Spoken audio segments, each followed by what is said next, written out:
ညီကိုရီးယားလုံးမဲ့မင်္ဂလာပါဗျာနော်ကျွန်တော်ထုံးစံအတိုင်းနော်ဘောလုံးပွဲလေးတွေကိုဒါသုံးသက်ပေးနေတယ် Jason Sport Channel နဲ့ပြန်လည်ကြိုဆိုလိုက်တယ်ဗျာနော်မနေ့ကဆိုလို့ရှိရင်ကျွန်တော်ဒါ Premier League နော်ကျွန်တော်ဒါပြန်စပြီဆိုတော့စနေနေ့ညပွဲတွေကနေကျွန်တော်နှစ်ပွဲရေးထုတ်ပေးခဲ့တယ်ဒါပေမဲ့ဒီနေ့ပွဲမှာကျွန်တော်ဒါမနေ့ကဆိုလို့ရှိရင်ကျွန်တော် Arsenal ပွဲရတော့ကျွန်တော်ဂိုးပေါင်းကို body ရောဇုံရခဲ့တယ်ဗျာနော်လီဗာပူးပွဲတော့ကျွန်တော်မရဘူး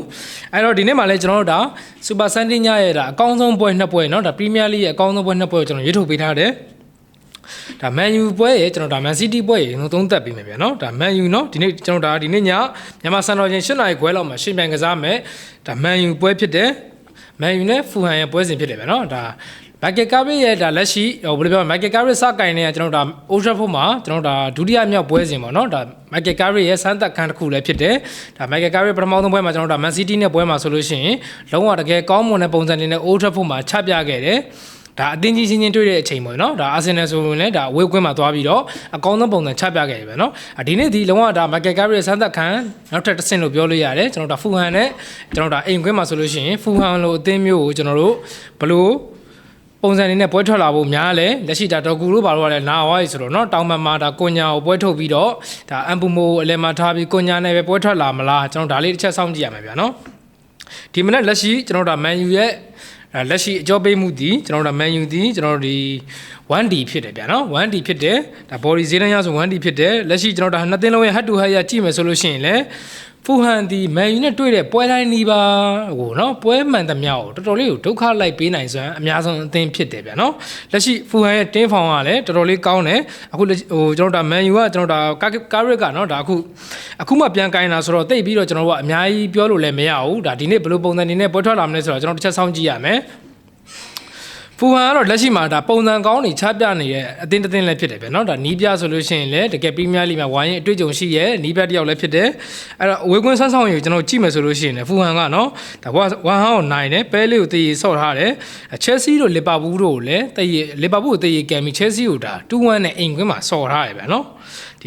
်ဒီနောက်ပိုင်းပွဲနော်ဒါလီနဲ့ပွဲမှာဒါအဝေးကွင်းမှာ1-0နဲ့ရှုံးနိမ့်ခဲ့တာဖြစ်တယ်ဖူဟန်ရဲ့လက်ရှိခြေစွမ်းကမန်ယူထပ်ပို့ပြီးတော့ကောင်းနေတယ်လို့လည်းကျွန်တော်ပြောလို့ရတယ်ဗျာနော်ဒါပေမဲ့ဒီနေ့ပွဲမှာတော့ဒါ Michael Carrick ရဲ့ဒါစမ်းသပ်မှုနောက်ထပ်တစ်ဆင့်ထပ်တိုးတာပေါ့ဗျာနော်အဲ့တော့မန်ယူကပေးထားတဲ့ 1D ရဆိုလို့ရှိရင်နော်ဟိုဖူဟန်နဲ့မန်ယူရဲ့တမိုင်းကြောင်းရရောကျွန်တော် head to head ရရောကြည့်မယ်ဆိုလို့ရှိရင်မန်ယူဒုက္ခပေးနိုင်ဆုံးအသင်းကဖူဟန်ဖြစ်တယ်အဲ့တော့ကျွန်တော်ကဒီနေ့ပွဲမှာမန်ယူရဲ့အကြောပေးမှု 1D ဒီ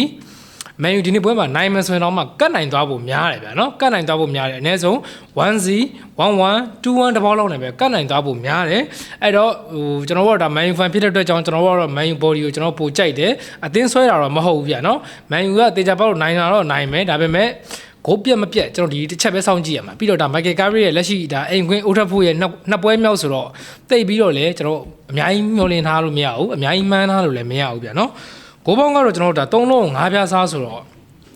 ဖူဟန်ရဲ့ဒါမန်ယူနဲ့ဒါတွဲဆုံမှု head to head ရရောတမိုင်းကြောင်းရရောကျွန်တော်ကြည့်မယ်ဆိုလို့ရှိရင်ဒီနှစ်သင်းလုံးကဟို1-0 1-1 2-0လောက်နဲ့ပြီးတာများတယ်ဗျာနော်2-1 တပေါက်သွားတာကရှားတယ်2-1 တပေါက်လောက်ထိသွားတာမရှိဘူးမဟုတ်ရှိတယ်ဒါပေမဲ့ရှားတယ်ဗျာနော်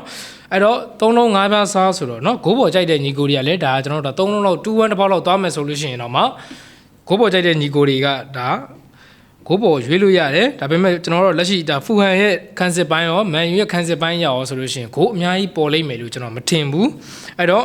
မန်ယူ body ရဲ့ကျွန်တော်ကိုပေါင်းအောက်ရဲ့ကိုကျွန်တော်ကြိုက်တယ်နောက်ထပ်တစ်ပွဲကကျွန်တော်ဒါစပါးနဲ့မန်စီးတီးပွဲဗျာနော်ဒီပွဲတော်တော်လေးကြည့်ကောင်းမယ်တဲ့မှာလည်းပါတယ်လက်ရှိဒါမန်စီးတီးကဒီပွဲရှုံးမယ်ဆိုလို့ရှိရင်လည်းအာဆင်နယ်နဲ့အမှတ်က4မှတ်လောက်ထပ်ပြအောင်ပါဗျာနော်အဲ့တော့မန်စီးတီးအနေနဲ့မရမကတော့ဒါတိန်းကျုံပြီးကန်မယ်လို့ထင်တယ်အနှစ်သင်းလုံးရဲ့ head to head အရာဆိုလို့ရှိရင်လည်းဒါစပါးတီဒါမန်စီးတီးစပါးတီဒါဟိုနောက်ဆုံးတွေ့ဆုံမှုမှာဆိုလို့ရှိရင်ဒါမန်စီးတီးအိမ်ကွင်းမှာစပါးကနိုင်ထားတယ်ဒါစပါးအိမ်ကွင်းမှာဆိုရင်လည်းမန်စီးတီးကနိုင်ထားတယ်ဗျာနော်ဒါနှစ်သင်းလုံးရဲ့လက်ရှိခြေစွမ်းကစပါးကတော့တော်တော်လေးကိုလက်ရှိမှာခြေစွမ်းပိုင်းတော်တော်လေးကျဆင်းနေတဲ့အသင်းဖြစ်တယ်မန်စီးတီးကတော့ခြေစွမ်းပိုင်းလေးပြန်ပြီးပုံမှန်လဲပတ်နေတဲ့အသင်းဖြစ်တယ်ဗျာနော်အဲ့တော့စပါးရဲ့ကျွန်တော်ဒါအိမ်ကွင်းဆက်ဆောင်ရည်ကိုတစ်ချက်ကြည့်ရအောင်စပါးရဲ့အိမ်ကွင်းဆက်ဆောင်ရည်ကြည့်မယ်ဆိုလို့ရှိရင်စပါးဒီနောက်ဆုံးအိမ်ကွင်း10ပွဲဆက်လောက်မှာဟိုပြိုင်ဘက်အသင်းနဲ့တည်ရပဲကြကြရှုံးမရှုံးနိုင်မဲနိုင်ပြိုင်ဘက်အသင်းကိုအနည်းဆုံးတကူ ပုံမှန်ပြန်သွင်းတယ်เนาะဒါကျွန်တော်ဒါဟိုတွေ့ရှိထားတဲ့မှတ်တမ်းရဆိုလို့ရှိရင်နောက်ဆုံး10ပွဲမှာဆိုလို့ရှိရင်ဒါပြိုင်ဘက်အသင်းတွေကိုအမြဲတမ်းအိမ်ခွင်းမှာတကိုးလောက်ကအနည်းဆုံးပြန်သွင်းတယ်အဲ့တော့ဒီနေ့ညမှာ Man City ဒါနိုင်ခဲ့မယ်ဆိုလို့ရှိရင်စပါးကအနည်းဆုံးတကိုးလောက်တော့ရမှာကျင်းတည်တယ်ဗျာเนาะကျွန်တော်ဒါ Man City ပွဲကိုကျွန်တော်ဂိုးပေါင်းကိုအဓိကပေးခြင်းနဲ့ဂိုးပေါင်းကိုကျွန်တော်အဓိကပေးခြင်းနဲ့ Man City ကလည်းလက်ရှိเนาะဒါဟိုပွဲတိုင်းနှီးပါမှာအနည်းဆုံးတစ်ပွဲကိုဗျမ်းမြကိုက2ဂိုးလောက်ထိသွင်းတယ်ဗျာနော်2စီးနဲ့နိုင်မနိုင်လို့ရှိရင်3-1လို့ပါလို့เนาะအဲ့လိုမျိုးတပွဲကိုဗျမ်းမြ2ဂိုးနှုံးသွင်းတဲ့အသင်းဖြစ်တယ် Man City ဒီအဲ့တော့ဟိုလက်ရှိကျွန်တော်ပေးထားတဲ့ဒီမနက်ဈေးတန်းကလည်း Man City ကတစ်လုံးကိုပြား90ကျွန်တော်ပြန်ရမယ်ပြား90ရမယ်ဂိုးပေါင်းကတော့ဒါ3လုံးမှာ10ပြားစားရမှာဗျာနော်အဲ့တော့Man City အနေနဲ့ဒီနေ့ပွဲမှာကျွန်တော်ကတ်နိုင်သွားဖို့လည်းများတယ်ကျွန်တော်ခုနပြောသလိုပေါ့ကျွန်တော်ဒီနေ့ညစပါးနဲ့ Man City ပွဲကိုအကြိုက်ဆုံးဂိုးပေါင်းခံမှန်းမှုဒီ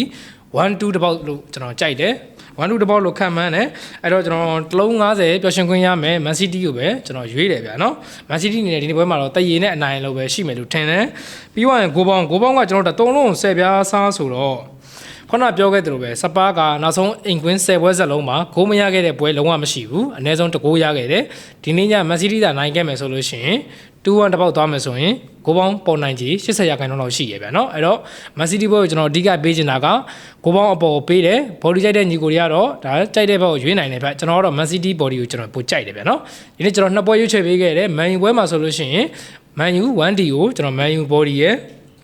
ဂိုးပေါင်းအောက်ရေကိုကျွန်တော်ကြိုက်တယ် Man City ပွဲကတော့ Man City body ရဲ့ဂိုးပေါင်းအပေါ်ရေကိုကြိုက်ပါတယ်ဗျာเนาะအကြိုက်တူရင် U3 မှာညီကိုတို့ channel ဒါ mount ကတ်တွေတပွဲကောင်းနေเนาะ channel ဟိုပွဲတွေကိုတော့ကျွန်တော် channel ထဲမှာပဲတင်ပေးတယ်မနေ့ကဆိုလို့ရှိရင်လည်းကျွန်တော် channel ထဲမှာဒါ mount ကတ်တွေရောဒါတပွဲကောင်း Arsenal ပွဲစုံရခဲ့တယ်ဗျာเนาะအားလုံးကိုကျေးဇူးတင်ပါတယ်ဗျာเนาะနောက်နေ့မှာကျွန်တော်ထပ်ပြီးတော့ဒါသုံးသပ်မှုတွေအကောင်းဆုံးပုံစံတွေနဲ့ကျွန်တော်ပြန်လာခဲ့ပါမယ်